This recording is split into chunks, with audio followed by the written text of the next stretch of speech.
One, two. One, two. A 1, 2. Yeah. This train is bound for glory. This train is bound for glory. This train is bound for glory. Everybody here is righteous and holy. This train is bound for glory. This train is all our children. This train is all our children. This train is all our children. Every single one with no exception. This train is all our children. This train, it carries the cause. This train, it carries all life. This train, it carries all life. Not one of us left behind. This train, it carries all life. This train has left the station. This train has left the station. This train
thy rank again we stand. From the four winds gathered hither, loud the hallowed walls demand. Whence we come and how and whither, from their stillness breaking clear, echoes wake to warn or cheer. Higher truth from saint and seer, call to us assembled here. Ours the year's memorial store, honored days and names we reckon, lives of comrades gone before, lives that speak and deeds that beckon, from the dreaming of the night to the labors of the day, shines their everlasting light, guiding us upon our way. Though the path be hard and long, still we strive to the expectation. Join we now their ageless song, one with them in inspiration, one in name, in honor, one. Guard we well the crown they won, what they dreamed be ours to do. Hope their hopes and seal them true.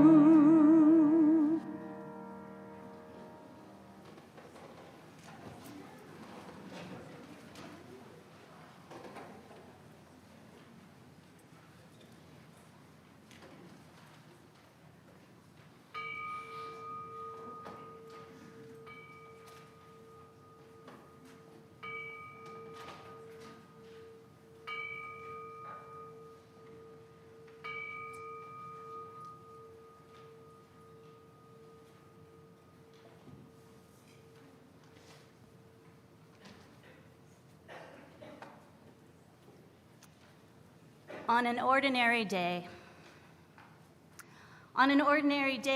we'd gather up, pulling together our needs, questions, excitement. Any ordinary day, the sun would shine right on through the pouring rain. On some ordinary day, Spirit would just show up without request to just be present, and reds and yellows would swirl together to make orange. On any other ordinary day, ancestors would be behind us, pushing us into our healing, and our descendants would be right in front, pulling us deeper into our wholeness. On an ordinary day, there would be a crew of squirrels parading down the street. But today is extraordinary.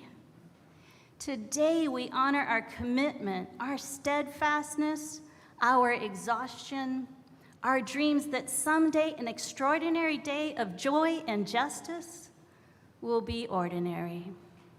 Welcome.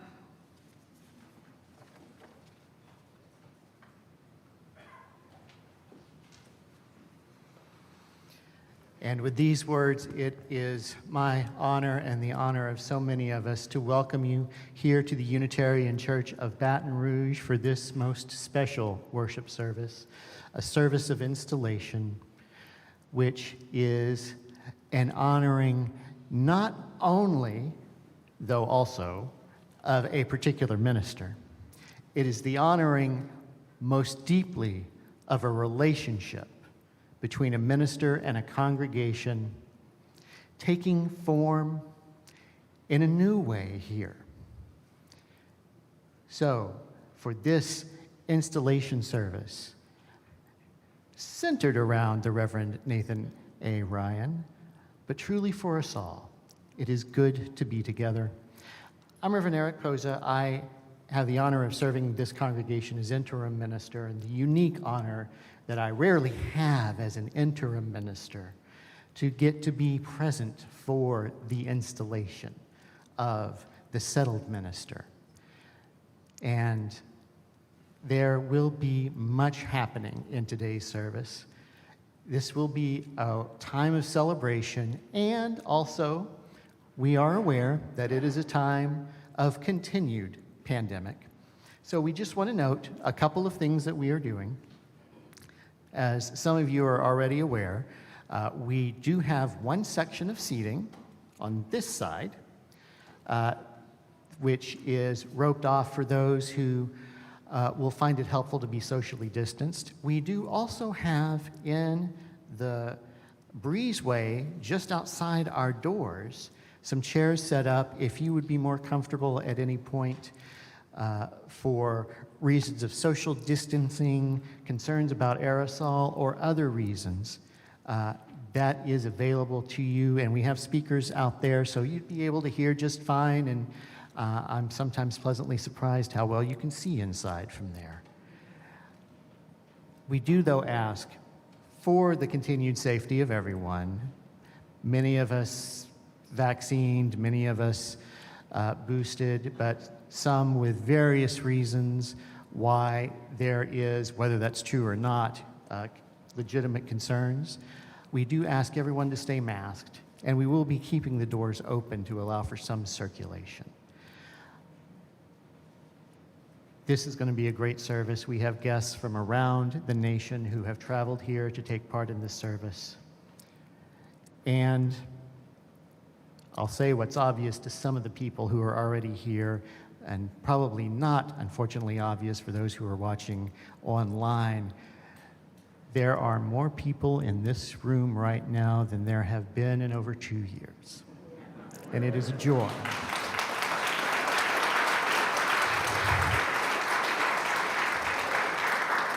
And it is particularly a joy that you have chosen to come be with us, be it in this sanctuary or online, to mark this occasion, to mark this ministry taking form amongst you. With that, we welcome you and we invite you to join together in our opening hymn, standing or sitting. Please rise.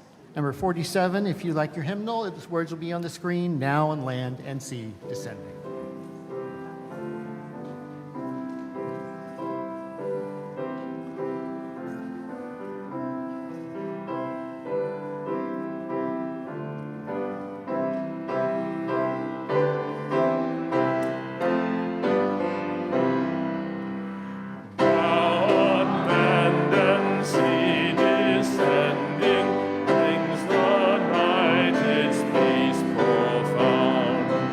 That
Our Unitarian Universalist tradition is to mark our ceremonies, mark our times of worship with the lighting of a flame and a chalice.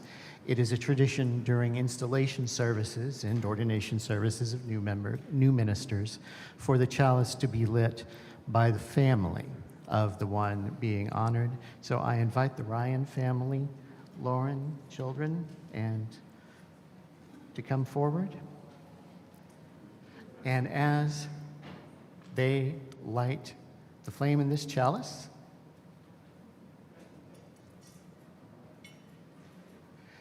let us all say together the words of chalice lighting.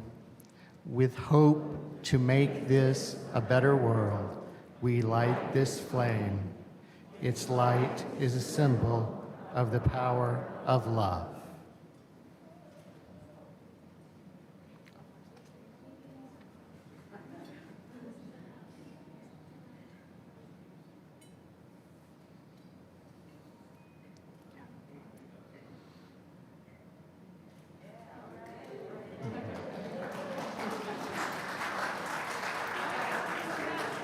Thank you all. And a quick note, apologies for an accidental omission from our order of service. Immediately following the greetings and immediately before the story, we will have a reading, which will be delivered by Reverend Jim Vanderweel. Now, our first greeting, I believe that the person who's listed could not join us, but I'll check to be sure. Is Khalid Hudson with us today? No, but I understand that I'm going to invite Tommy Dillon to come forward to offer greetings.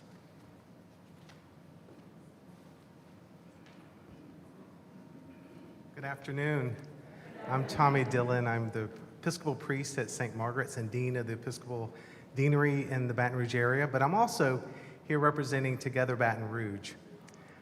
Together Baton Rouge loves this place, and you love Together Baton Rouge, and we are so excited to be here for the coronation of Nathan. You all are an inspiration for all of us in Baton Rouge around the work of social justice, of making this world a better place, of what we call bringing about the kingdom of God, not in the future, but right now.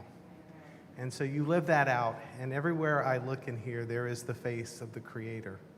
And so on behalf of Together Baton Rouge and the Episcopal Diocese, we bring greetings and love as we journey together to make this world a better place. And congratulations on your coronation.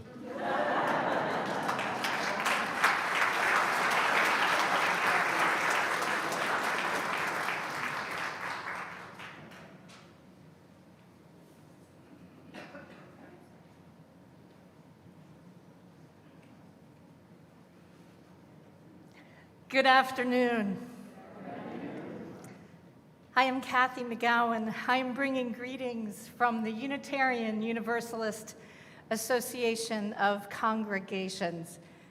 I flew in Friday, and boy, is it good to have a reason to celebrate. So thank you, Nathan, and thank you, Unitarian Universalists of Baton Rouge. I was really happy on that flight. There were a lot of North Carolinians on that flight.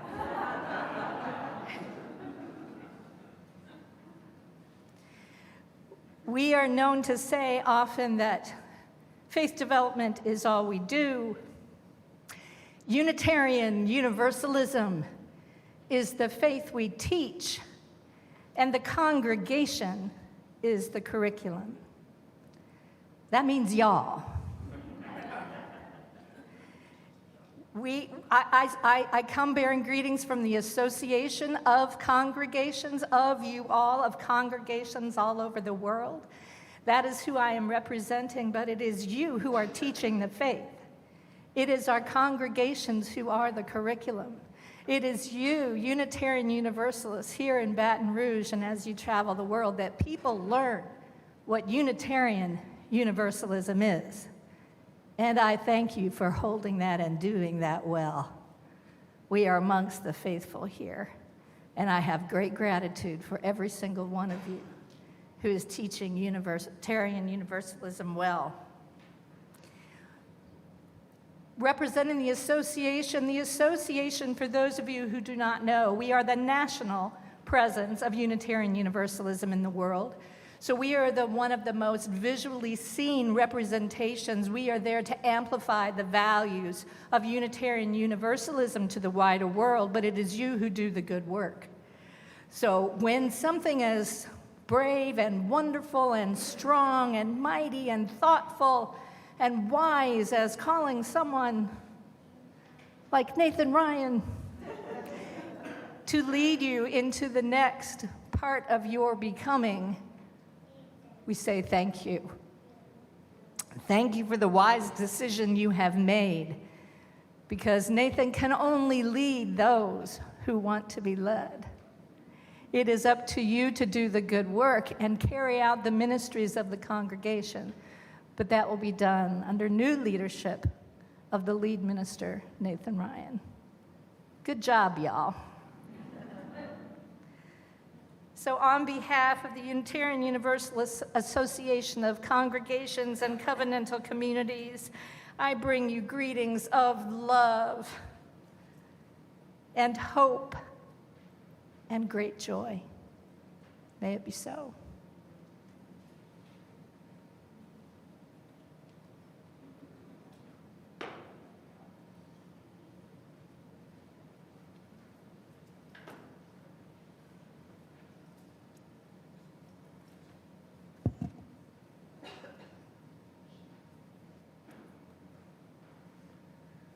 In 2001, at the men's lectures, Alice Blair Wesley shared words on our covenant.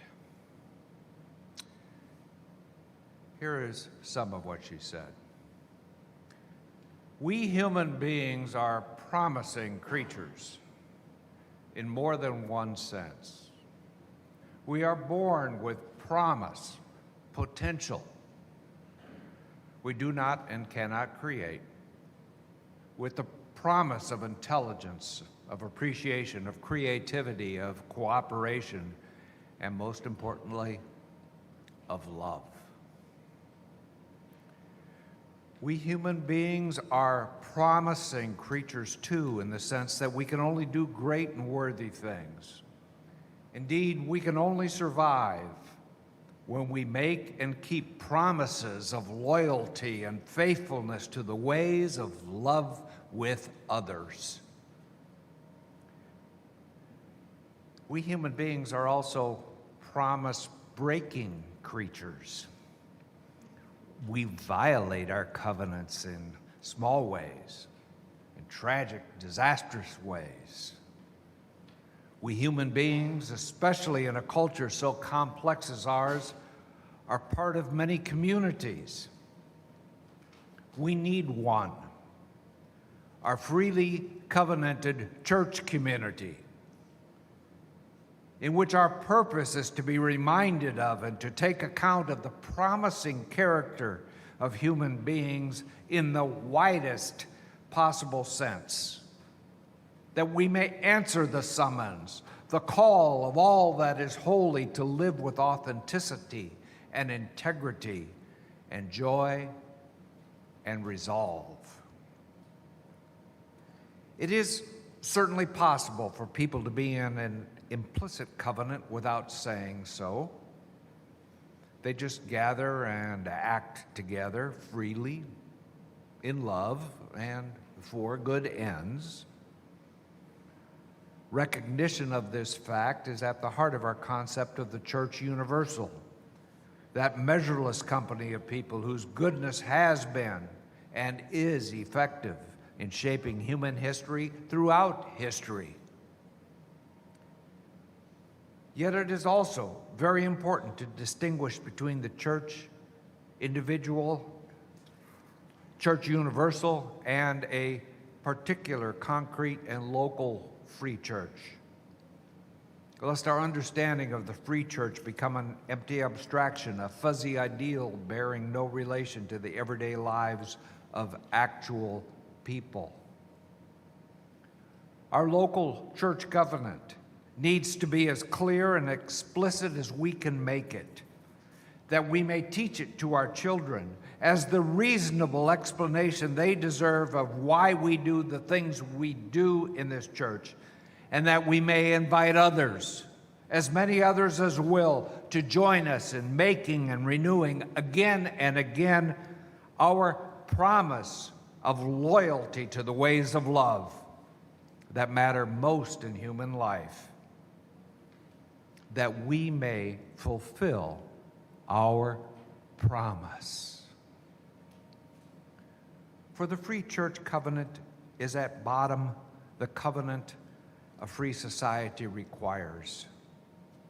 The creative freedom of our whole society will endure for just the length of time we together understand and teach and keep our covenant and speak with our own mouths the words of love and truth and freedom the whole world always needs to hear.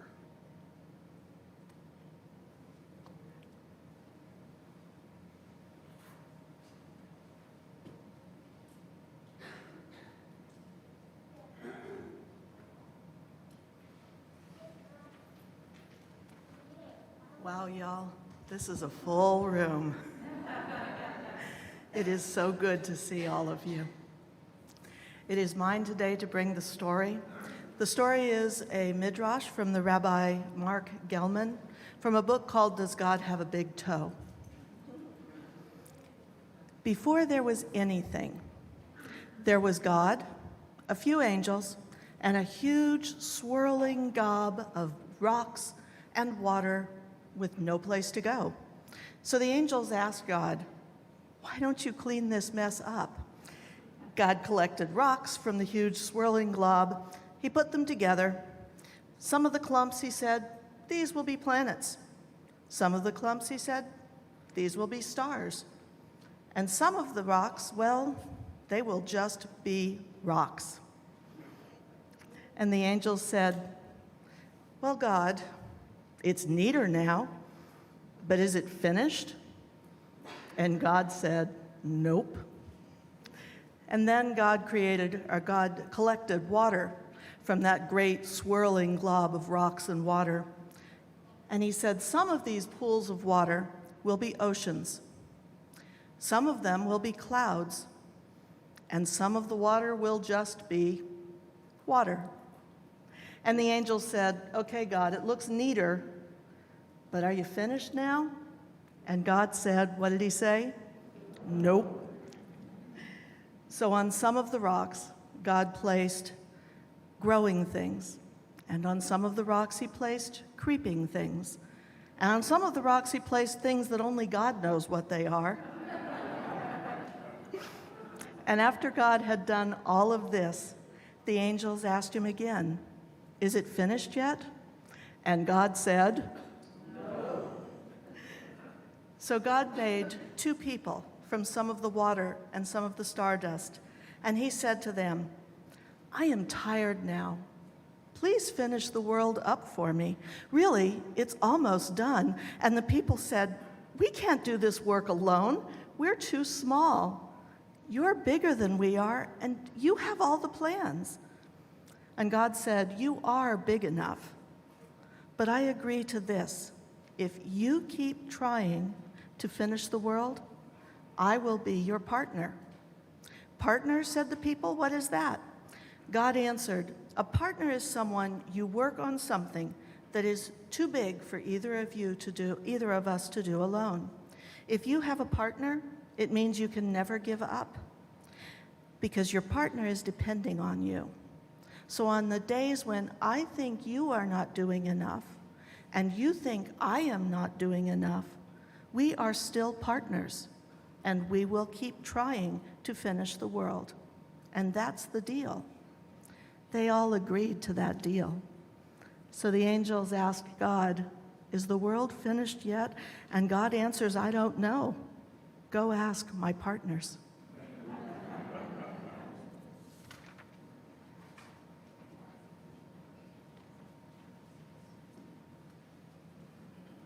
Let us stay seated for hymn 101, Abide with Me.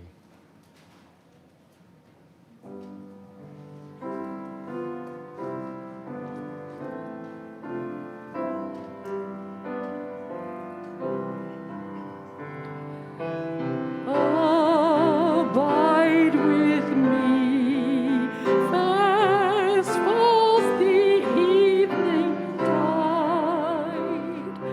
The darkness deepens, still with me abide. When other helpers fail and comfort flee, help of the helpless, oh, abide with me.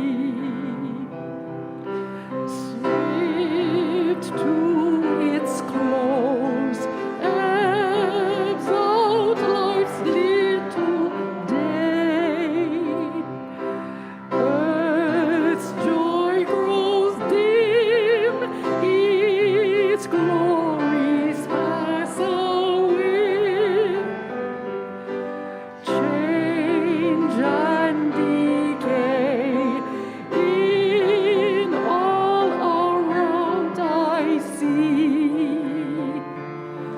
Oh, thou who changes not, abide with me.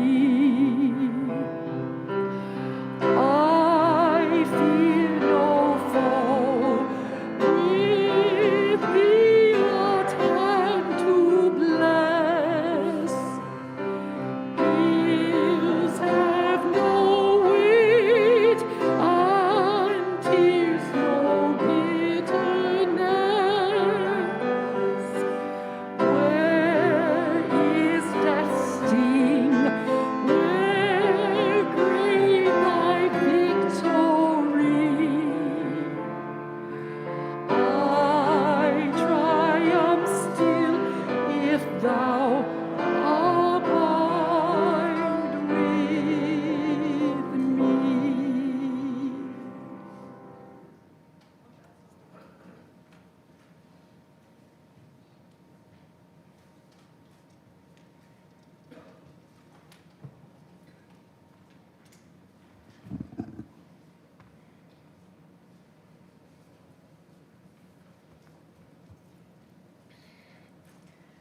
Haven't we all had times in our lives where we have, like the humans in our story, felt like we wanted to say, I'm too small, and I don't have the plans? Especially in these last 2 years. Especially in those early days of March 2020, when it felt like everything we had ever known about what it means to be a church had come undone. Early on in those days, I called one of our elders, and in this case, I literally mean elder. Lynn is 88. And she's been in our congregation for over 50 years, and a Unitarian Universalist longer than that. I called Lynn. Theoretically, I called her to check in, but really, I called because I needed to hear her voice. Lynn was one of many partners I called in those early days. I also called Sue, and then Sarah, Scott, and Brian, Nancy, and Nori, and Deb, and also Ann, and then the other Sue, and then Jen, and then Jane, and then Terry. I could just keep going and going and going. All of these partners saved me, and they saved each other in those days. They called on each other too, or sent texts or emails, or literally knocked on each other's doors, standing back 6 feet, of course. In every hello, the tender awareness of being so small. and in every, how are you? The humble surrender of feeling like you didn't have any freaking idea about anybody's plans. Except also, there was this feeling, this trust, this automatic response into this steady practice of turning to each other, our partners who were at least company in the chaos and the fear. Dear congregation of Baton Rouge, although I do not know you so well, I do know that you are not unfamiliar to this kind of moment and could likely say back to me a list of names just as I have listed for you. That is, when summer storms have come in rain and in rage, and when injustice and grief have flooded the streets, you have learned not to stay alone in the confusion. And you know all too well that while company does not always fix the mess, it can at least make the pain more bearable. It is the call that saves us. And then the voice on the other end, the checking in on each other that simply says, yet powerfully says, we are still here. We survived. And it is the company that reminds us how and why we will keep going. In those days when we had no idea what it would mean for us to do church, at least not in the ways we'd known how to do it for decades or centuries, we knew then most clearly how to be the church. We knew to make those calls. We knew to give the money. We knew to sacrifice, and we knew to show up in ways that were more than just for ourselves. We also knew we'd need to learn things that we'd never even wanted to learn before. There are now so many unwitting Zoom experts in our congregations. Very few of them wanted to be Zoom experts in the beginning of this. And we also knew that we'd have to be okay with being uncomfortable, maybe for a long time. The only good news was that at least it would be over by the following May, when the UUA promised that we could get back to normal. Right? Only half kidding. Most of all, in this total disorientation, we knew that we would need help. Not just from within, but also beyond our congregations. The covenant among our churches was never more alive than in those days.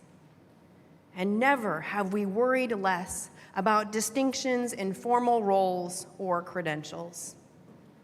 Lay folks and professionals and UUA staff and community ministers and community partners were all in an ongoing conversation where we were clear no one had the plans. Everyone felt too small, and yet we knew that we had a big thing worth doing, and our partners were counting on us, and so we could not give up. Since I started seminary in 2007, article after article and lecture after lecture described the way that the institutional and local church in every way opposite of how I have just described it. I have heard constantly of the church's imminent demise, the death of Sunday school and or the inevitable implosion and or the slow drift into oblivion of Unitarian Universalist congregations. In seminary, we learned that millennials thought we were irrelevant, boomers would soon be focusing on their retirement vacations, and the silent generation were aging out of the heaviest volunteer lifting we'd relied on for so long. You may have noticed that in addition to the Gen Zers who weren't yet constituted, they left out one generation in this analysis, which in my opinion was a miscalculation, given how many of us Gen Xers or at least almost Gen Xers, are now holding the mantle of lay and professional leadership in our congregations. To quote Nirvana, oh well, whatever, never mind. My point is, long before the pandemic came along, our beloved local congregations, that is the institution to which many of us have dedicated countless hours, if not our whole lives, have needed what Diana Butler Bass has described as a major reorientation if we are going to remain relevant in this new world. Long before the pandemic, our families and children weren't showing up consistently or at all on Sunday mornings, and yet needed ministry more than ever. Before the pandemic, we were already struggling to get and keep people's attention and needed much more than just a better newsletter. Already before the pandemic, we needed more staff than we used to in order to support a shifting capacity and interest of volunteers. Already giving was changing as younger generations had fewer resources and really didn't get this idea of pledging anyway. And already we needed to be fully and fluidly present, both online and in person, even though we really had no idea what that meant. Now, and if any of these things I've just said ring true for you and your congregation as they do in mine, then let's just agree that it is not just because of the pandemic. The pandemic accelerated what was already in motion. But then, alongside the pandemic that accelerated all of these things, white supremacy and fascism replied to what many of us believed was progress in creating a truly multicultural democracy. And also, the climate crisis came in close, which in my area means wildfires in December, and in yours means still trying to recover from the last hurricane season when the next one comes. The combination of these collective forces constitute, for us, a moral injury, a trauma. We have survived, and also we are not the same. We have been pushed to keep going, to get back to work, even while death and extinction surround us and threaten us daily. We are encouraged to return to normal as if the last 2 years were like a blip in a Marvel movie. This, dear ones, is the landscape of our lives, the unfinished world that we have been summoned to tend and till and turn. A few weeks ago, that is the Sunday after Russia had invaded Ukraine, one of my congregants, his name was Bill, he came to me before the service, one of those comments right on the way in. He said, "You better bring the hope today, Reverend." It was like a challenge, or maybe like a test. But then he paused, and I saw his tears in his eyes, and he said, I really need some hope. I nodded, and I gave him the profoundly pastoral response of, well, I guess we'll see.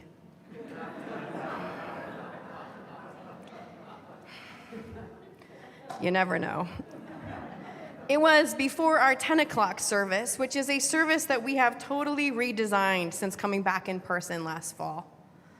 So that this service, it mostly happens in small groups.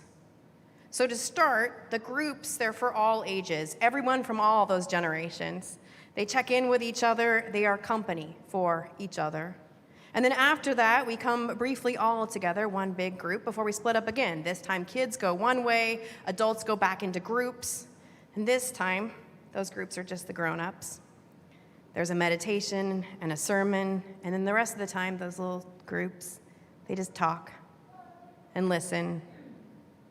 And then they center themselves in something beyond themselves. They practice humility and courage.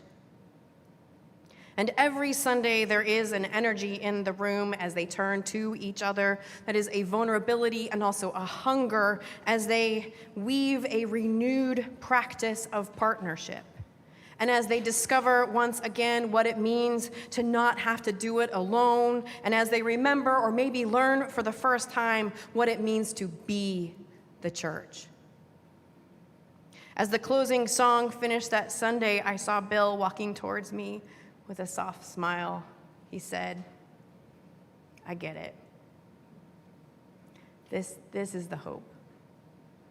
And he gestured to all the other people and the chairs that had been set around in circles. He said, "We're the hope." Now, Bill is new to our congregation, but he is not new to change and how it happens. Turns out he's a world-renowned scholar of peace and global conflicts. And that day, in those circles, he saw the seeds of something he recognized, the seeds of healing and hope. Because what Bill knows is that it is never, and maybe especially right now, some big government move where our hope for healing lies. And it's not even in a small, dedicated group of people, as we often quote. Our hope lies rather in when those small groups of dedicated people come into intentional relationship with other small groups to form a network, say a congregation. And then when those groups interact intentionally with other groups, say in an association, until ultimately, as Margaret Wheatley teaches, local actions can emerge as a powerful system with influence at a more global or comprehensive level. But it all just starts with that small group. Partners who connect with other small groups. Just check in with each other. Learn from and with each other in a way that is connected to and called by the spirit of mutual love. Now, when Alice Blair Wesley gave her lectures on the doctrine of the free church 20 years ago, she did not argue that our congregations would need to become something else in order to be relevant or urgently needed. That institution upon which, as she says, the creative freedom of our whole society depends. She described instead how the local liberal church only need remember who it already is. That is, always has been, and also has more often than not forgotten how to be. That is that place where we are reminded of and take into account our promising nature in the widest possible sense. That community of partners held in transformative and transforming love. So much has changed in those 20 years since she gave those lectures. She gave them in the year 2000. So much has changed. And yet, what has not changed is that we still forget. As we scramble to make multi-platform work and stress about the lack of volunteers to meet all the changing needs, and decide to sell people on our community by minimizing how much time we'll take up or how little will interfere with their busy lives, we still forget how people don't join a platform and don't give themselves or their time to something small. People join people, messy and imperfect, real people who will call them and check on them and help them be for more than just themselves. We forget that people and their relationships with each other and our promises to the spirit of mutual love are, it turns out, our religion's whole point. We forget how even though people say they want convenience, they actually long for a community that will help them do more than just survive. We start to believe that the reorientation Butler Bass described is something other than a remembering of our inheritance that makes us, to use the term of the early pandemic, essential to human life and human flourishing. These practices that we actually know quite instinctively and reflexively when the crisis comes. Practices that it turns out are not classes or programs or committees or even necessarily Sunday worship, at least not in the ways that we've always done it. These are all things that we do in church, but none of them necessarily help us be the church. Being the church requires we learn who to call, literally and metaphorically, who our partners are, both within the covenant and beyond. And then it requires we respond to the call, literally, requires we show up, especially on those days when we feel like we are too small and don't have the plans. It means we commit ourselves not just to the universal, generic idea of people, but rather to the messy particulars of actual humans in the everyday, the particular places and neighborhoods and histories of which we are a part. It is one of the things I respect so much about Nathan and your partnership, because it is so deeply grounded in particularity. Especially given all the ways that we have changed over these years, and especially on this occasion of a new ministry after a long tenured prior one, it is a good time to listen for how these particularities have shifted in your calling and your partnership. And in this discernment, it is a good time to remember that being the church also means remembering all that cross-congregational collaboration we turn to so readily in the crisis. That is the clarity that we all need help.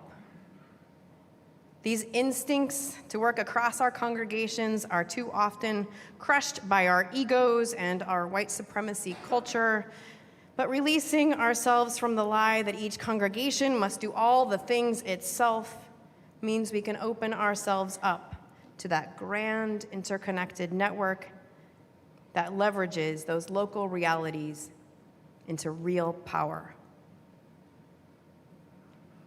In these days, where we wonder if counting the views on our live stream counts as church, or if the in-person pulpit can ever be more persuasive than PJs, and if that even really matters.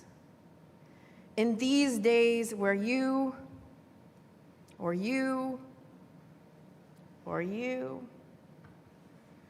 I may be wondering if we should give up because our partners aren't doing enough.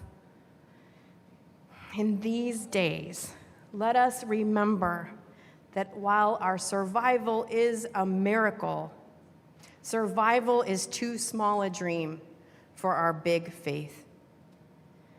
On these days, we must remember our promise in the widest possible sense for something more. To not just do the stuff of church, but to be the church. That is, to be the place where the healing of the world can happen. Just group by group, congregation by congregation, partner by partner in these little rooms. This is such, in the scheme of the world, such a little room. But in these sacred promises, it is possible that we can be the hope for a restored humanity. It's a big claim, I know. But my friends, we are big enough. And besides, our partners are counting on us. So let us keep our promises and finish the world. Amen. And blessed be.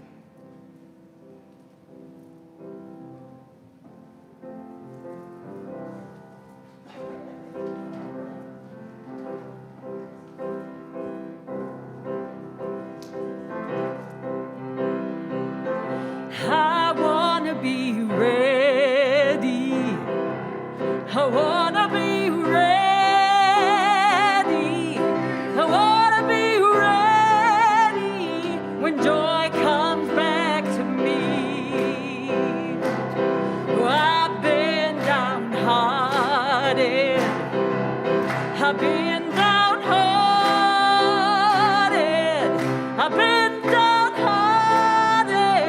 I won't be down for long, 'cause I wanna be ready.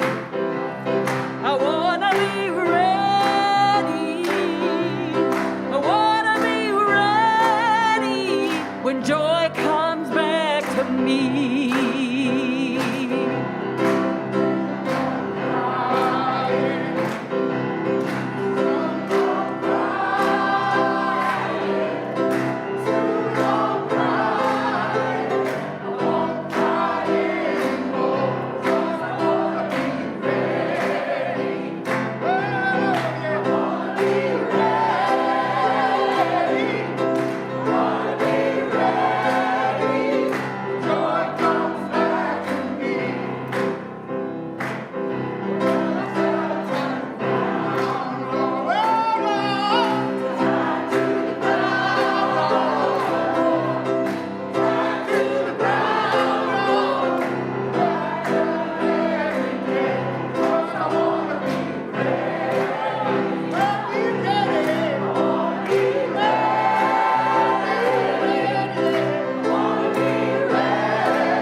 Joy comes back, and then comes the offering.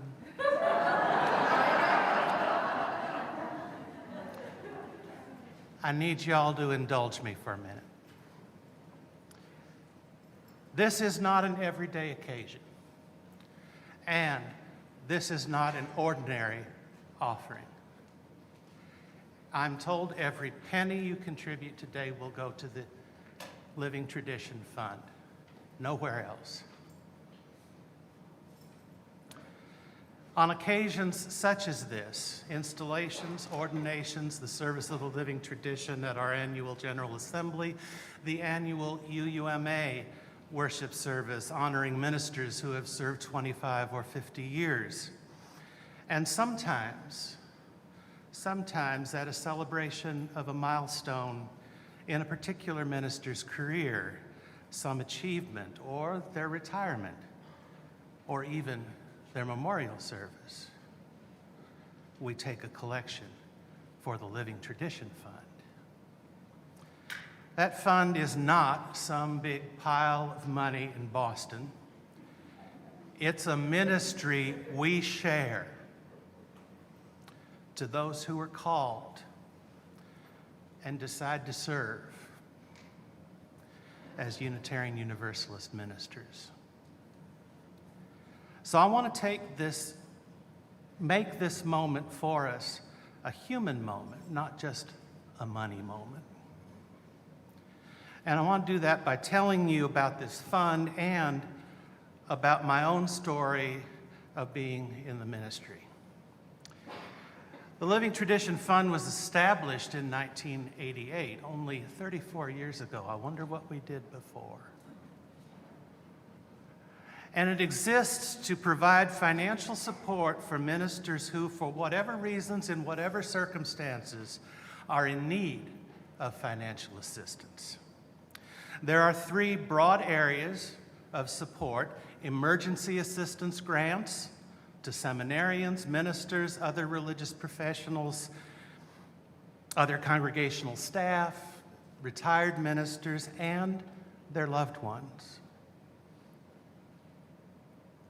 Second, there are need-based scholarships for theological students who have completed one full year of theological education.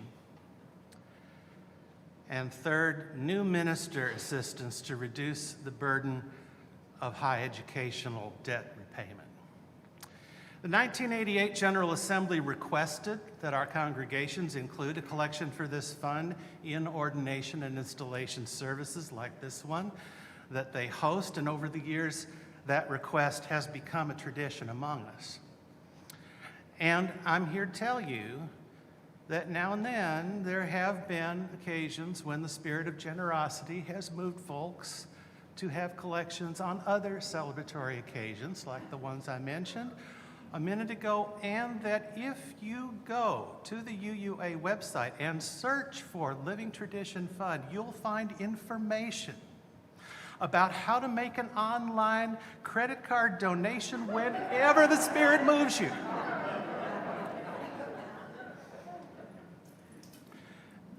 Or give stock, or mutual funds, or make a bequest.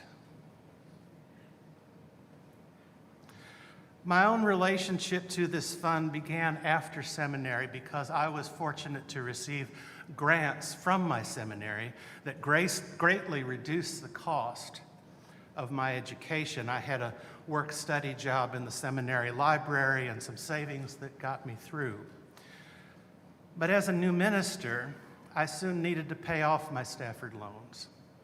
So there came a day that I saw that my compensation from the first church that I was called to wasn't keeping up with inflation. And I went to the UUA website and found the contact information for the Director of Church Staff Finances, talked it over with him, and got the application for aid. That solved that. And if you're a new minister, I encourage you to get friendly with the Director of Church Staff Finances. Call that person and talk over a financial situation that's challenging you. That's what they're there for. Now, my career began with a series of short stays at different congregations, all in California, so my financial challenges continued. I served 3 times out there as an interim minister, and once in a called ministry that lasted less than 3 years.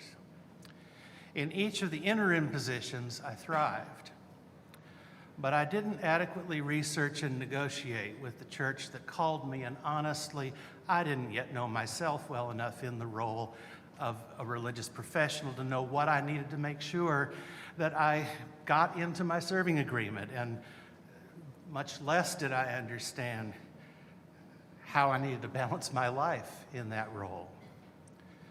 So when my household finances evolved from simply something to manage into a real stressor,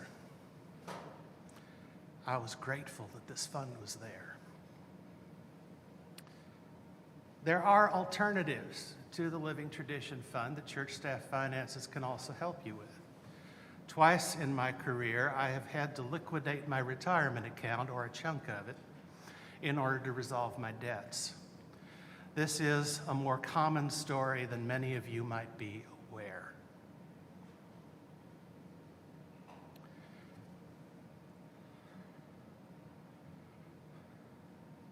When you've still got plenty of earning years ahead of you, that can be okay, though not ideal. But it's not good when your only substantial savings is your retirement account. And many ministers find themselves in that situation. The one time in my life that I bought a home, the economy turned sour and a lot of major givers in my congregation lost their savings. This was during the securitized debt scandal just before President Obama was elected. The congregation soon felt they simply didn't have the capacity to support the level of staffing they were accustomed to. They wanted me to cut back from full-time to half-time in the next budget. I negotiated to stay half a year at full-time so I could pay my bills and find another job.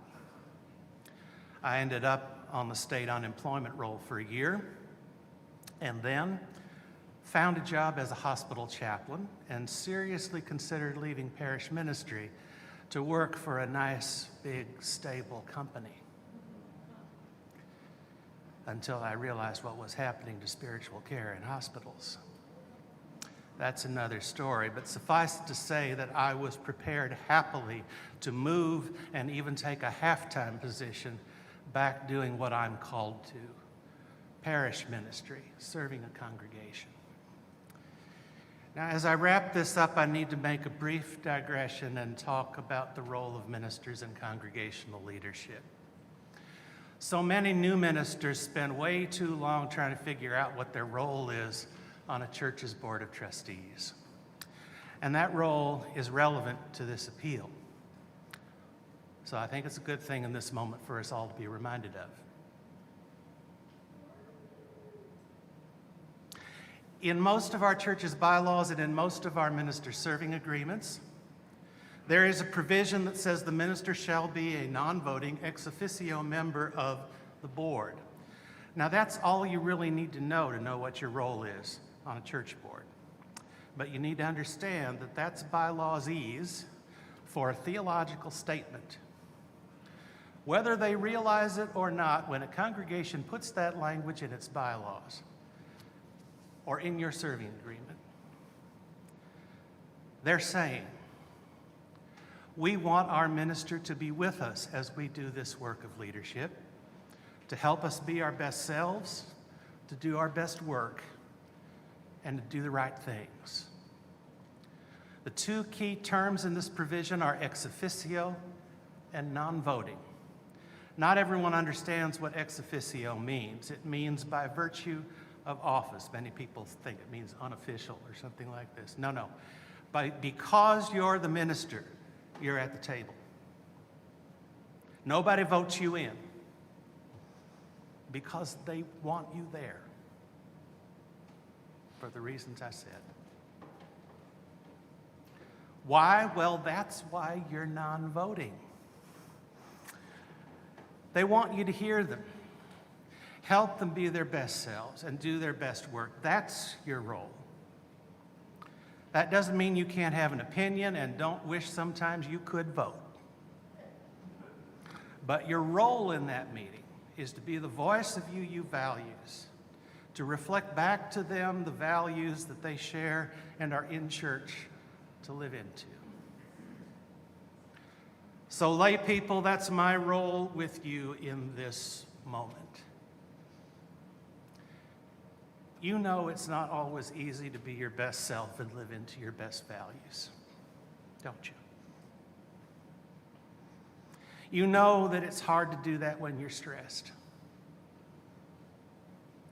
And all of us know vividly after these past 2 years how hard it is to be your best self and do your best under constant stress due to threats of disease, social unrest, and financial instability. So let's do the right things. Compensate fairly. Make sure there's enough for health insurance. Make sure there's enough to save above and beyond retirement savings. I don't know how many ministers who live extravagant. I don't know many ministers who live extravagantly or are even inclined to. That's not a problem we have to solve. And for those circumstances that do arise in life that are beyond our power to predict or control, let's make sure there are plenty of funds available to keep our ministers from having to work under so much stress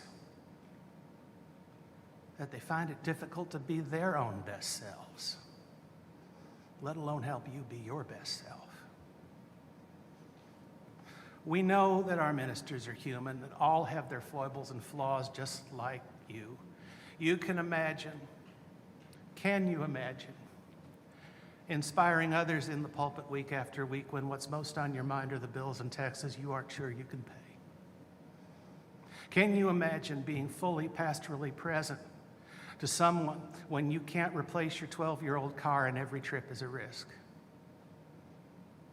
Can you imagine being a white, cis, male, heteronormative appearing minister working with all your heart for justice for all people who are not that, when your own experience of privilege shows up everywhere but in the financial arena? And can you imagine being 60 with no realistic prospect of retirement unless illness forces it on you? Such conditions are widespread among our ministers. It's a true story. I've served First Unitarian Universalist Church of New Orleans for nearly 9 years now. It'll be 9 years in August. It's a good match. I love my people, and I'm proud to serve a church with such a strong, positive reputation and presence in the community, much like this congregation. I'm part-time, and I'm making that work. My financial challenges do not come from serving part-time in New Orleans, but from circumstances preceding. 2019, I marked 20th anniversary of my ordination. Many years of circumstances preceding. And the challenges I have now are smaller challenges now than I had before. And one way that my church supports me is by being good, skilled, visionary stewards. They know how to get money from places other than their own pockets. They know how to do it without becoming exhausted or making it feel like all the church ever does is ask for money. It can be done.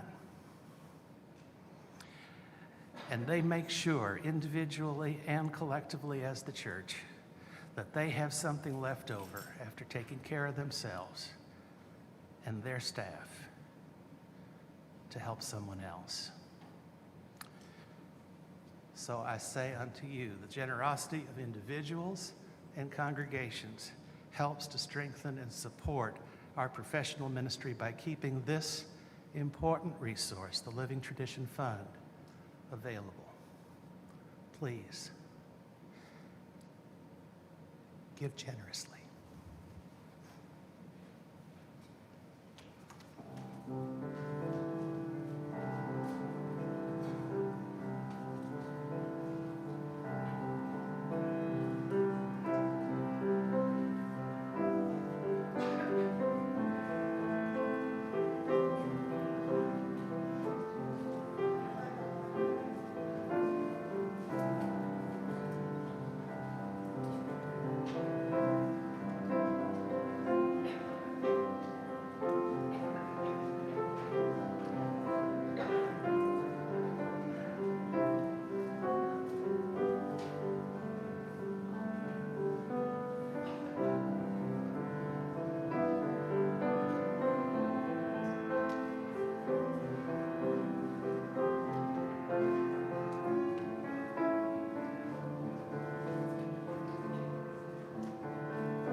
Well, congregation, great to be back.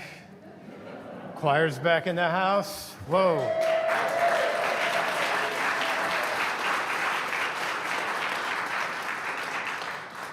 Just like I always remembered it. And congregation, what a great day you picked. What a great day planned. Nathan, the congregation picked it so the azaleas would be blooming. As Emerson himself might have said, it's another refulgent afternoon in which there is a certain luxury to draw the breath of life. Paraphrase just a little bit. So the congregation's in the house, Nathan getting installed, not a day, not a minute too soon, I might add. Ministry is calling with radiance clear.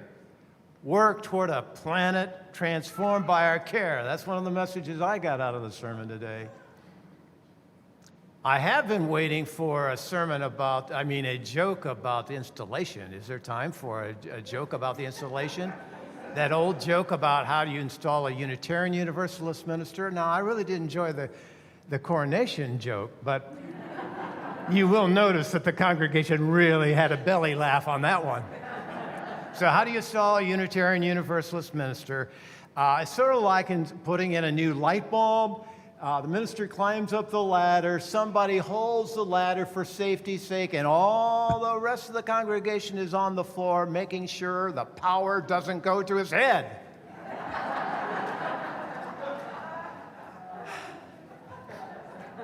You know, it's a mark of a fine congregation that, having heard that joke maybe 95 or 100 times, can still laugh as if they heard it for the first time. So that's good. I know my colleagues have heard it a zillion times. What meanings do you bring to the installation this day? Even a relatively new arrival in our congregation, and there are quite a few around, that's great. Even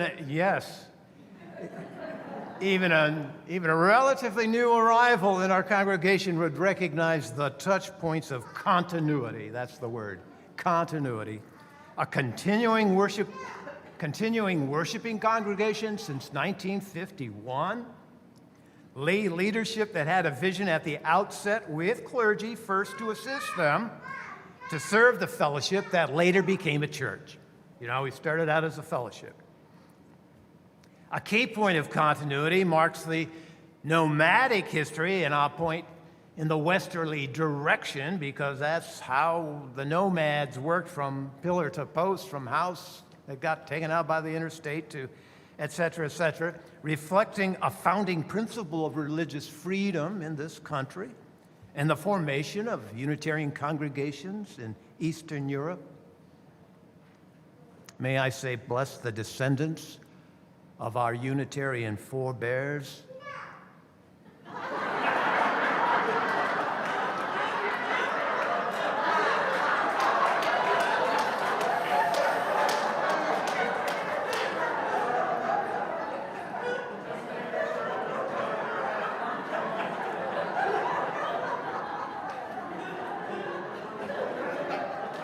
No means no, so. But we will make a note of that, won't we? Sometimes in the congregation you can come back to that and bring it up again later, but we'll see. What I was going to say, bless the descendants of Unitarian forebears who are sheltering refugees tonight. It was probably my tone of voice. Surely then continuity is in our hearts and minds as profoundly it is in mine.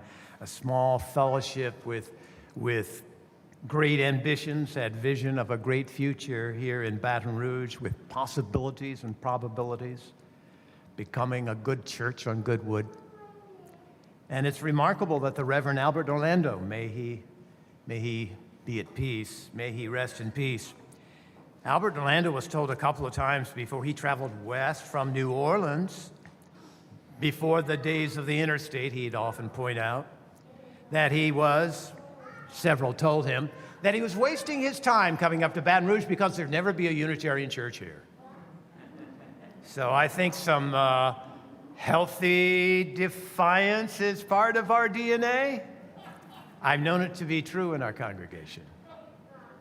So bless the gathering today and relish the moment and privilege to be together here, where even on occasion when we did not all think alike, we at least agreed alike to think together and celebrate and commemorate all that life offers. What meanings do you bring tonight? What meanings do you bring tonight on the occasion of tonight's installation of the Reverend Nathan Ryan? Continuity is one meaning that I just lifted up. Forward through the ages, in unbroken line, move the faithful spirits at the call divine. Continuity is just one meaning for this afternoon. And the second meaning for this occasion is also pretty obvious if one but take a big picture view of our situation. Let's say from just a mile up, we witness something here that is anything but an obligatory ritual or something rote or pro forma, because there's something extraordinary in the ordinary. Another piece that I heard in the sermon tonight. Something extraordinary in the ordinary if we but see the facts on the ground from a mile high. An opportunity for healing and prophetic ministry in a hurting world growing more violent in thought and deed, and a culture that coarsens with each undemocratic blow. From a mile high, former Unitarian outposts come into vision today for me, because I know where they were, and some of us went on privilege at our 50-year mark through water underneath the interstate, because there used to be a Unitarian home there, but a Unitarian congregation is not a building, as you know. It's the wandering people through time. And let us just say, because it's relevant in your historical moment, Nathan, let's just say that our congregation experienced evictions on at least 3 occasions, and twice for its professed beliefs and its integrated meetings. 67 years ago, soon after its open discussion of the Emmett Till murder, the congregation downtown was sent packing, a memory we lift up again from history, as the Emmett Till lynching law is passed by Congress and signed by the President of the United States in the era of your installation.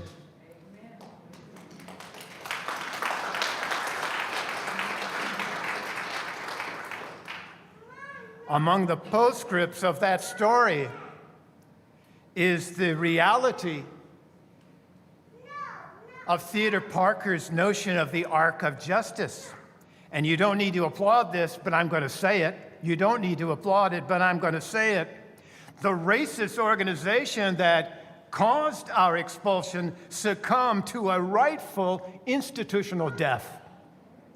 It no longer exists.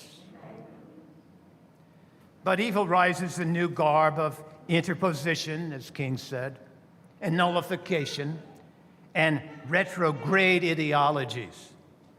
There's much work to be done here in this region, if I heard the sermon right this afternoon, which is why I've often described UUs from southern Louisiana as a people who do not take their faith tradition for granted. And being located where we are, there's never a loss for a sermon topic. From a mile high, that's what I see tonight, up close and personal. One sees continuity. And from a mile up, one sees probabilities, immense probabilities, in an era that would constitute dreadful work if it did not accompany a sense of joy and a sense of celebration, and for crying out loud, a sense of humor, which is still here today. Because we do need to turn hypocrisy on its head, and of course, at times, laugh at ourselves as well. 71 weeks ago, the Reverend Nathan Ryan was officially called by our congregation And I searched the scriptures, and I found this by a gospel writer. He came into his own, and his own received him not.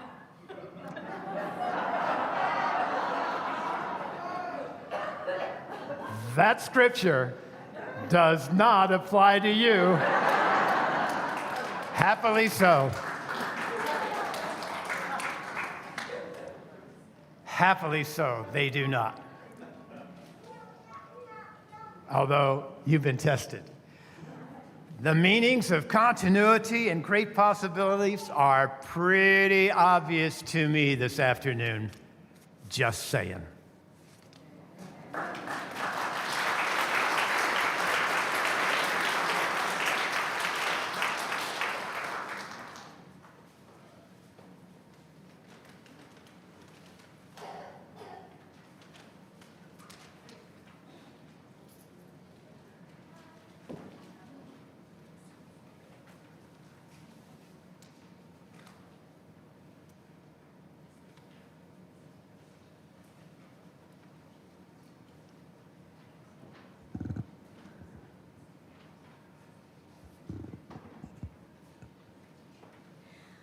On November 22nd, 2020, the Unitarian Church of Baton Rouge called the Reverend Nathan Ryan as its new senior minister.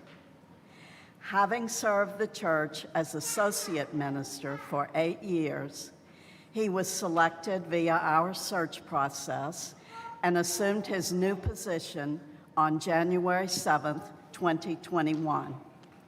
A native of Slidell and a 2002 graduate of LSU, Reverend Ryan received his Master of Divinity degree from Meadville Lombard Theological School in Chicago. He began his association with the Unitarian Church of Baton Rouge in 2012. When ordained by this congregation in 2013, Reverend Ryan made history as the church's first ever ordination service.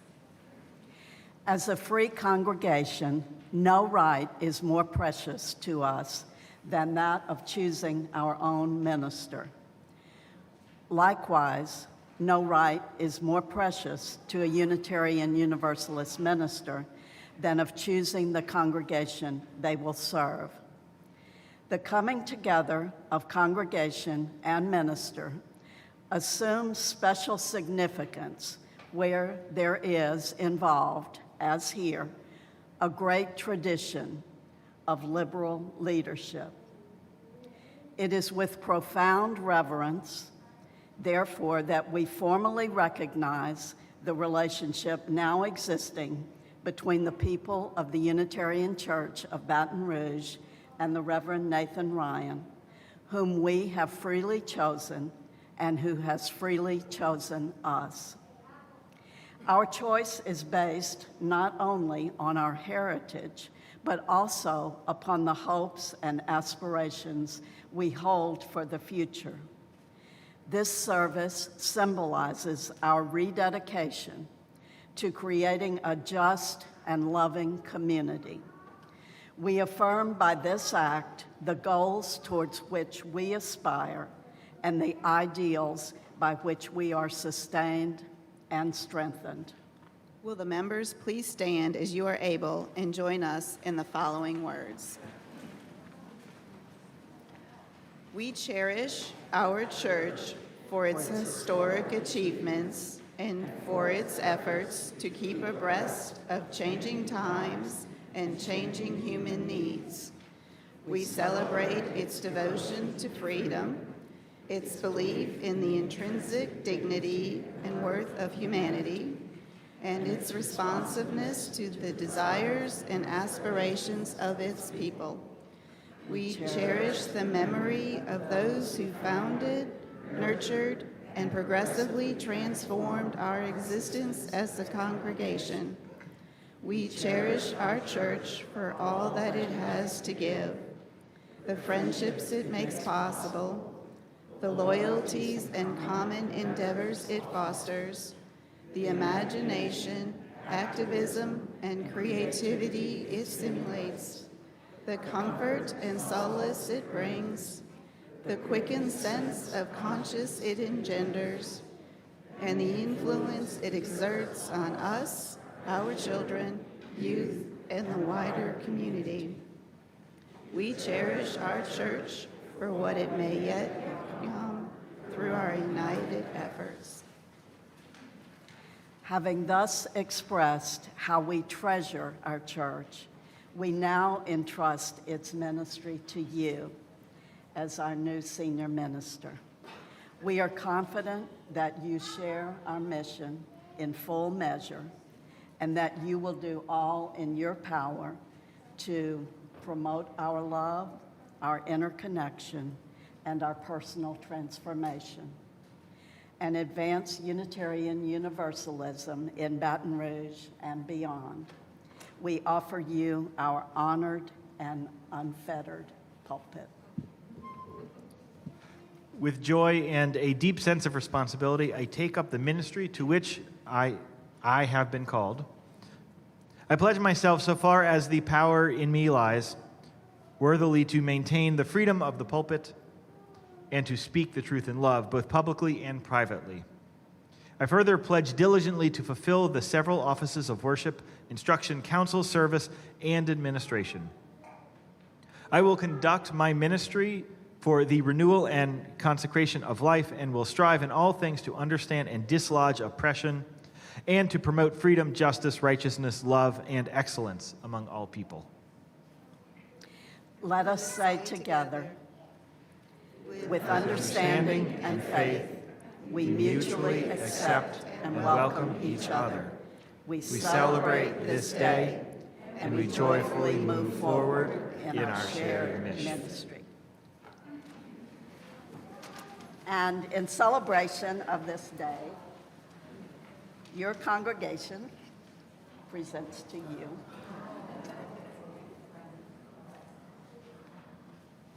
a new song with the title.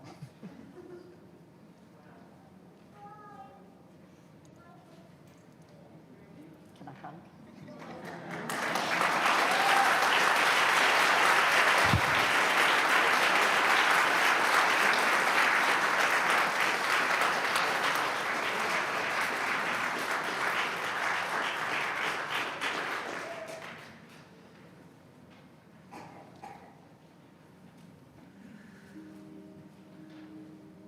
Let us gather our hearts and minds together now in a spirit of prayer and meditation and reflection, calling upon the universal embodiment of hope, faith, and love, the source and foundation of all creation, by all the names known to us, to be with us now in this sacred moment. We are bound to each other in this joyful and aspirational ceremony, in a fateful intersection of past, present, and future, a conjunction of what is known, what is yet to be known, and what can never be known. In this spirit, let us pray for this congregation and for this minister. We ask for wisdom and discernment, for tolerance and forbearance, but most of all, we ask for steadfast love, love strong enough for authenticity, love deep enough to withstand mutual hurt, love wide enough to reach beyond those here, love in abundance to sustain the work and years that lie ahead. We ask for understanding each of the other. We ask for patience and for each to maintain healthy boundaries, as well as a liberal sense of humor and mirth in both good times and bad. We ask for dedication to the common good, and not just the common good of this church or even of this city, but of our society as a whole and the world at large. May their shared ministry continue to be a blessing, each to the other, to our association of congregations, to Baton Rouge, and the state of Louisiana, to our wounded country, and to our broken world. And now abide these three: hope, faith, and love. May they abide within you and between you. May they be a blessing always amongst you. And this we pray for this day and all days. Amen. Ashe. Shalom. Salam. Namaste. Blessed be.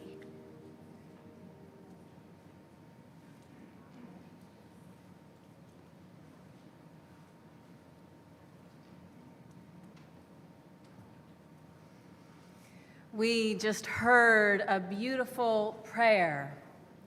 And now it is our time to offer up a collective embodied prayer, a prayer of y'all, a prayer of partners. The laying on of hands is a ritual that is ancient and new, made new each time it is done. And it is our time to do it now. When Reverend Nathan asked for me to lead this, he said, "It's solemn. But do you see my hair?" I have heard joy, I have heard celebration, and so I will bring, and we will bring reverence. Maybe not solemn, and we will bring a little bit of play.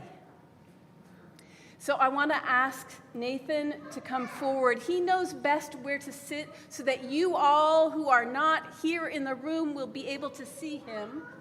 Where is it that you are going to be?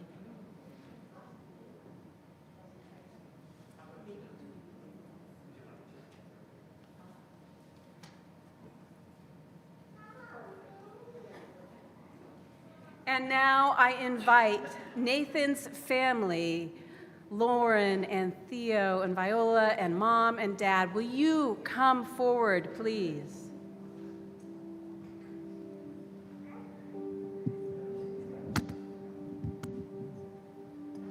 And I ask you to lay your hands on Nathan in some way. Maybe it's a shoulder or a elbow, but in some way that you're touching him and each other.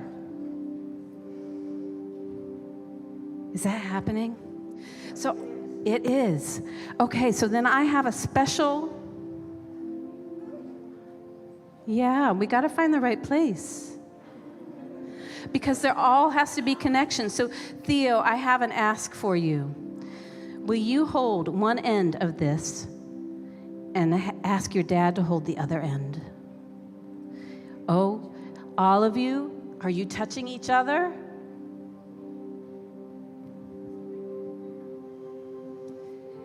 I think that the touching is happening, but the play is not coming. There will become a time when there would be lights and whirring sounds, showing the invisible connection that happens between and among all people. But not now. Later. Because isn't that the way it happens sometimes? I want to invite anyone who claims Nathan as family to come forward as well, to bring your physical touch as part of this laying on of hands. And here is where our movement and our embodiment will be a little bit different. We will be using these arms and these fingers to point towards and center, beginning first with religious professionals, sending your embodied blessing, not just to Reverend Nathan, but this shared ministry. And next, the members, while the rest of you continue your blessing, the members of this congregation, you please raise forward. And those, you in the back, and I hope you at home or wherever you are, your hands are being raised towards, and all friends of this place, all guests, knowing that you are bringing your power, your blessing to this time and this place, this shared ministry. And because our arms are getting heavier, the longer we keep them up, let the people say, Amen. Amen.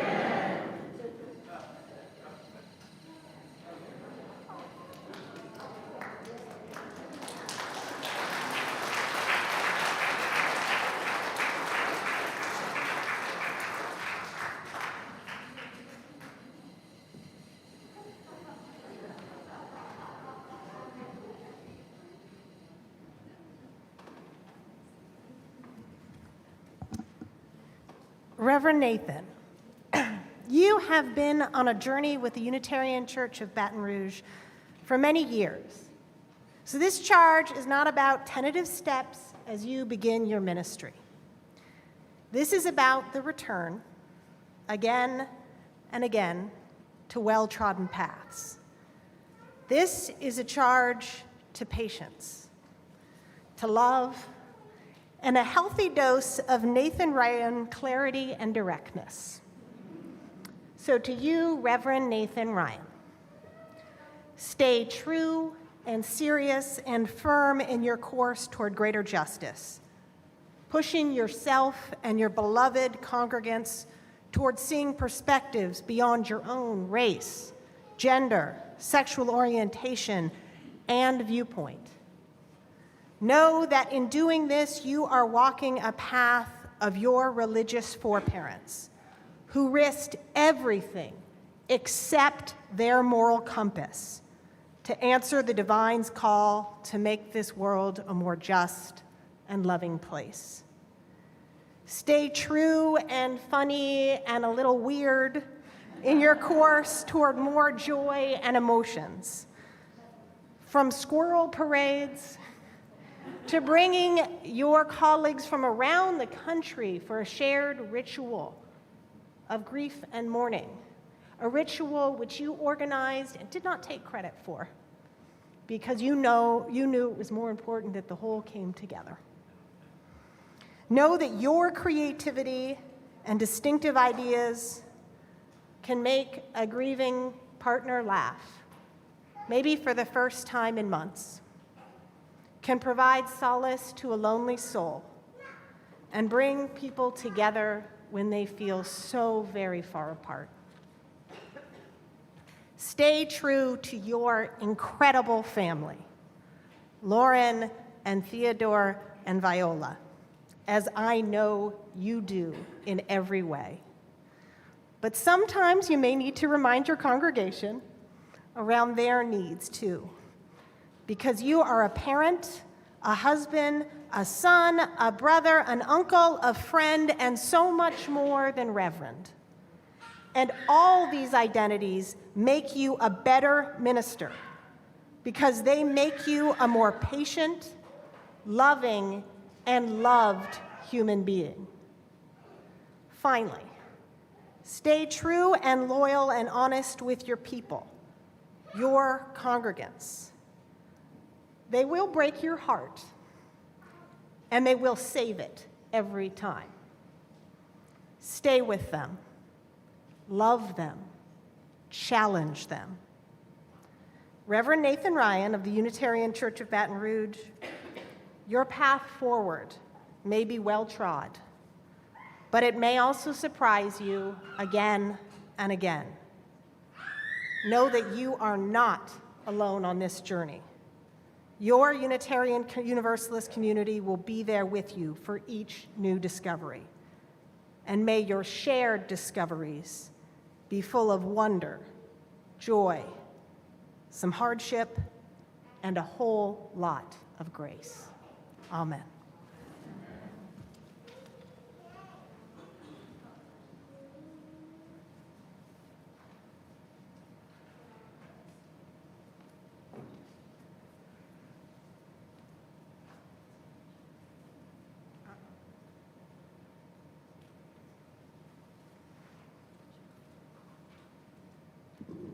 Good afternoon.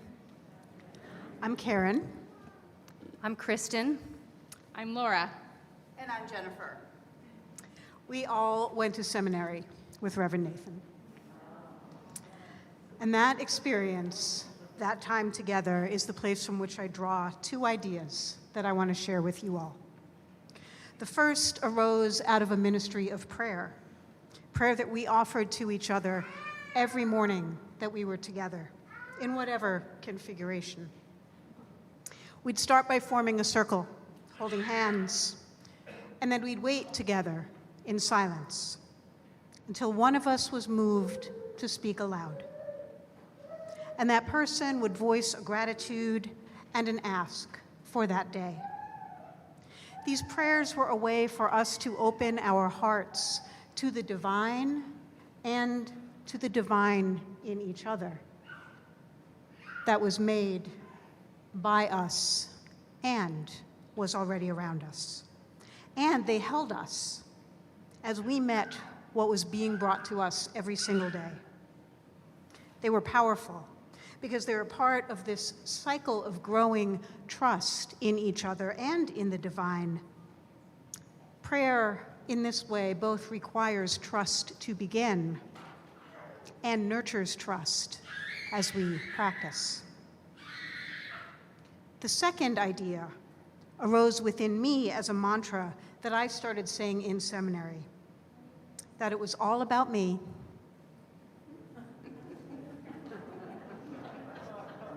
and completely not about me, all at the same time. This formed the basis for what I know to call shared ministry, which we have heard about so much today and which you offer each other. And so I offer you both of these ideas today as you and your lead minister recommit to each other and rededicate to creating a just and loving community. This afternoon, this ceremony is a powerful moment in this ministry, like a shared prayer that both requires and nurtures trust. And it's all about Reverend Nathan and all about you, each and every one of you, individually and as a collective, all at the same time.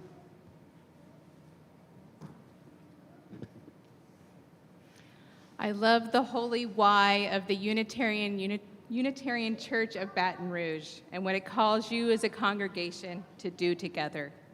It reads, love. We trust, love, and accept ourselves and each other in good times and bad, and we treasure our church families and our beloved traditions. Connect. We feel empathy and social responsibility for and interconnection with our community. Transform. We are open to joyful transformation, spiritual transcendence, and the awe inspired by this world. You all know the why of what you want to do in community. Now it is a matter of showing up as partners with each other and Reverend Nathan. You show up for each other to help build the power of love, the power of connection, the power of transformation. You do this by creating worship and rituals and traditions together. You do this by being partners in the messiness and beauty of life. You do this by laughing and crying, singing, praying, and working for justice. As you emerge from this pandemic, you have the opportunity to create meaning of what it meant, to understand new ways of being, and to continue to connect as you return to church, as well as maintain the power of connection created beyond these walls. That is what you are called to do for each other now. You are equally called to show up for Reverend Nathan. You show up for him in the collaborative work of worship, work, and leadership. You do this by volunteering to help with the task of running a church so he can have his days off, so he can spend time with his family, so he can rest and rejuvenate. You love him with all your heart because I know, we all know, he loves you. He loves you. He's always loved you. And you trust him. You trust him to be a partner in creating that holy why and the life and the world it calls you to create together. This trust and this love, it is so important, for it is what weaves you all together and what makes this beloved community possible. And friends, this afternoon, we have heard some nopes and we've heard some no's. I want to hear some yeses. Can you say yes that you are going to show up for each other as Reverend Laura just said? Yes. Can you say yes that you're going to show up for your minister, Reverend Nathan, as she just said? Yes. Are you going to continue to show up in this congregation to make this world a better place, to make this community better? Yes. When the hard times come, are you going to pull together? Yes. And when the good times come, like today, are you going to celebrate? Yes. Thank you. Because celebrating the good times matter. Because that's when we build resilience and we nourish hope. So how good it is that you are here today in the sanctuary or at home for this important ritual and ceremony, as you make manifest your promises to be in relationship together with each other and with Reverend Nathan into the future. Let's put our hands on our hearts. Please join me. Take a breath and feel it. We're not just talking here. Let us feel it and know it in our bones. This is what matters. This love, this trust, these partners in life, this covenanted community. Feel it.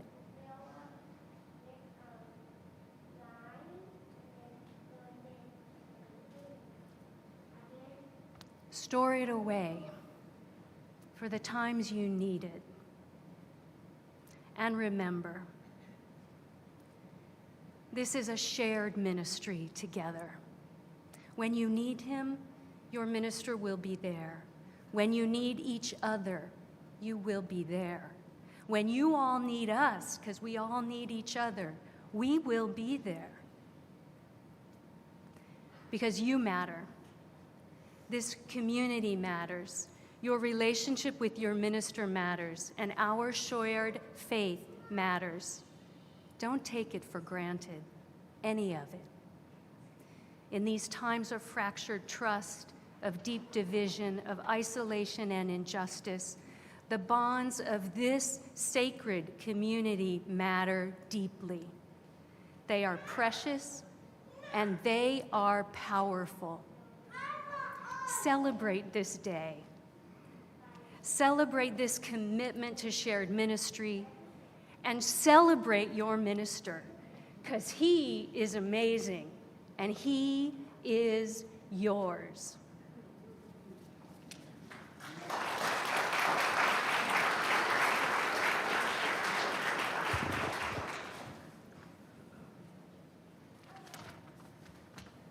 So I have the joy as a lifelong Unitarian Universalist to give the charge to the children and the youth of the congregation.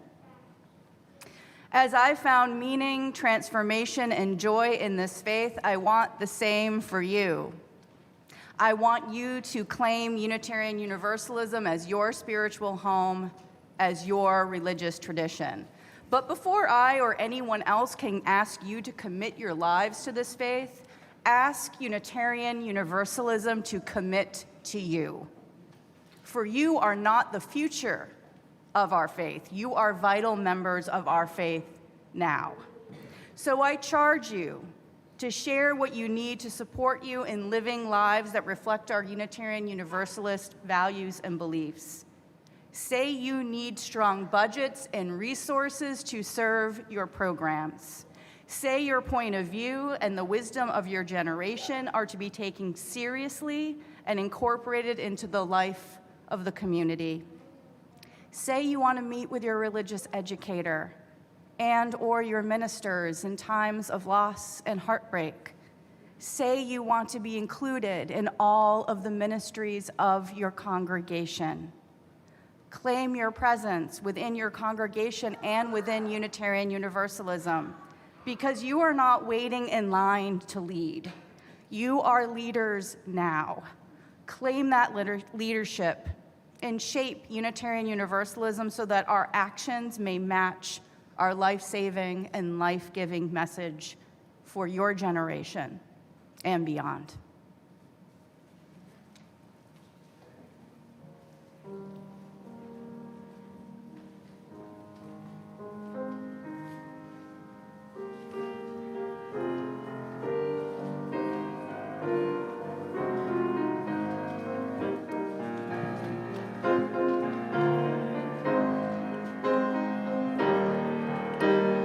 Days are dark with storm,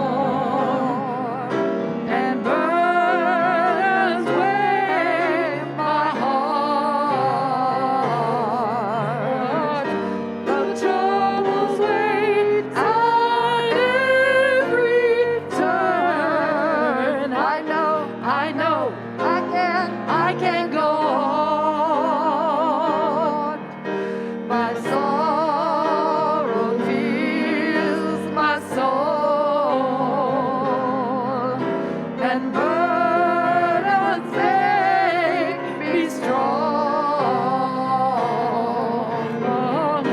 The troubles weigh at every turn. I know, I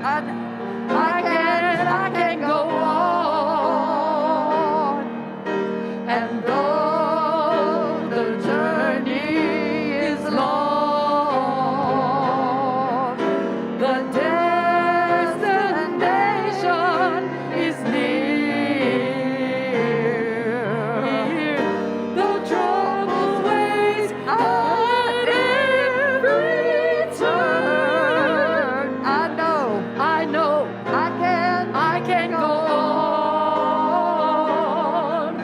So neighbors, take my hand,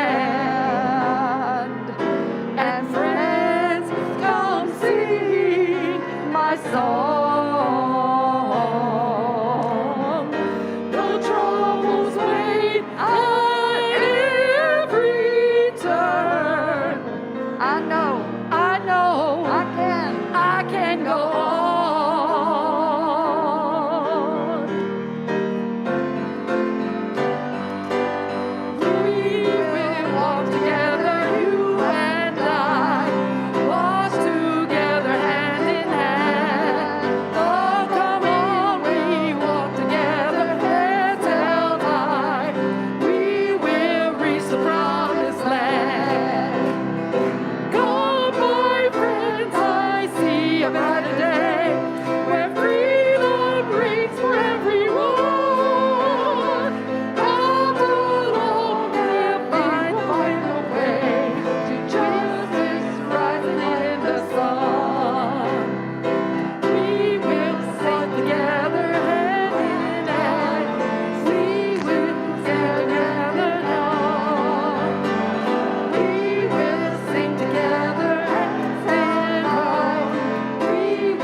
Son.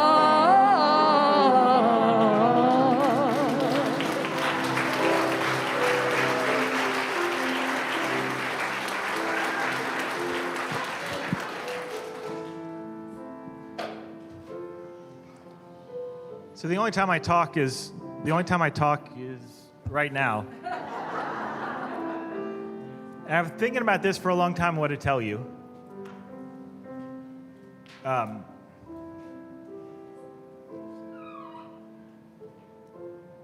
You know, it's hard to do church when it doesn't look like this. It was hard to do church when we had 5 people show up one Sunday. It was hard to do Sunday school when there was one family. And I was actually talking to some of the staff, and they said, we just tell the people who show up, just keep showing up, keep showing up. And that's what builds community. Those who are here get to make it happen. You're here. This is not over, but you've made it here, and you've said that this church, this faith is worth giving to and supporting. It's not about me. It's about the decision you all have made to build a religion that dares to tell some people over there that the foolishness that they're trying to do to use the marginalized to gain power is not appropriate. You are the religion that tells every single person they are worthy of love just by existing. Amen. Go in peace. Be a blessing.